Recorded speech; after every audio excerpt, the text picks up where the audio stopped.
मैं आज इवनिंग में पार्क में गई थी, तो वहाँ मैं अक्सर जाती रहती हूँ और कुछ लोग रहते सीनियर सिटीजन अंकल आंटी, तो उन लोगों से बात करती हूँ। तो एक अंकल को मैं रेगुलर वहाँ देखती हूँ, बहुत अपसेट होकर बैठे रहते हैं। मैंने उनसे बात की कि आप कहाँ से हो, कैसे, मतलब यहाँ के आप क्यों बैठे रहते हो, आपके साथ कोई ग्रैंड चाइल्ड भी नहीं है, कोई बच्चा भी नहीं है, फिर भी आप पार्क में आके बैठे रहते हैं।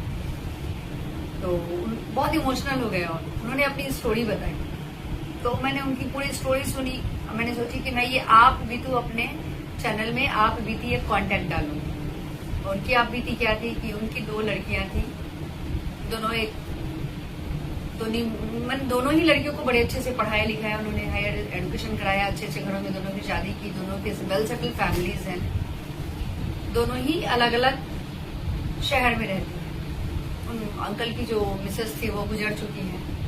अब क्या हो गया, बड़ी बेटी ने उनको कहा कि पापा जी वो चेन्नई रहते थे, तो आप वहाँ की सब कुछ मतलब आप सेल कर दो और मेरे पास आ जाओ। वो दिल्ली में रहती थी। इन्होंने कहा कि सही बात है, दोनों बेटियां जब बोल रही हैं, बड़ी ज्यादा इंसिस्ट कर रही हैं, चलो भेज देते हैं। भेज दिया उन्होंने, सारी प्रॉपर्टी भेज दी। दोनों बेटियों ने ही फोर्स किया, दामाद के कहने पे हो या खुद के कहने पे, जो भी हो, अंकल जी ने सारे पैसे दोनों को 50-50 या 60-40 जो भी हो दे दिया। अब क्या हो गया, 6 मंथ उन्हें रहती है, 6 मंथ इन्हें रहती है। अंकल जी का ही बंटवारा हो गया। उसके बाद बेचारे 6 महीने वहां रहते हैं, 6 महीने यहाँ रहते हैं। अगर घर में गेस्ट आते हैं तो उन्हें किचन में सोना पड़ता है।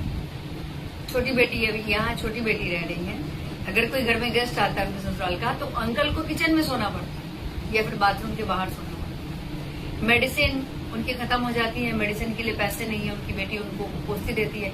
हमें थोड़ी पता था कि आप 65 क्रॉस कर जाओगे, आप 70 में आ गए हो, तब भी आप बने रहोगे। बड़ी बेटी को फोन करके बताते तो बोलते जिसको झेलना पड़ता है वही समझता है, बाबूजी आप क्या समझो। तो मैं उनसे बात करके बहुत ज्यादा इमोशनल हो गई, मैं इतनी ज्यादा इमोशनल हो गई कि मैं तो मतलब पार्क में उस दिन रोने ही लगी। इमोशनल मेरे ऐसे मतलब हो गए कि मैं रो रही थी कि हम लोग सारा उम्र गुजार देते हैं बच्चों को पालने के लिए, और वही बच्चे हमें किचन में सुलाते हैं तो बाथरूम में सुलाते हैं और कहते हैं कि क्या पता कि आप 70 साल तक जिंदा रहोगे। तो अब हमें सोचना है कि हमें हमारी कमाई का क्या करना है। हमें नहीं, यानी मुझे नहीं, सबको सोचना है कि क्या करना है। बस यही सोचकर मैंने ये आप बीती कंटेंट बनाया है। Thank you.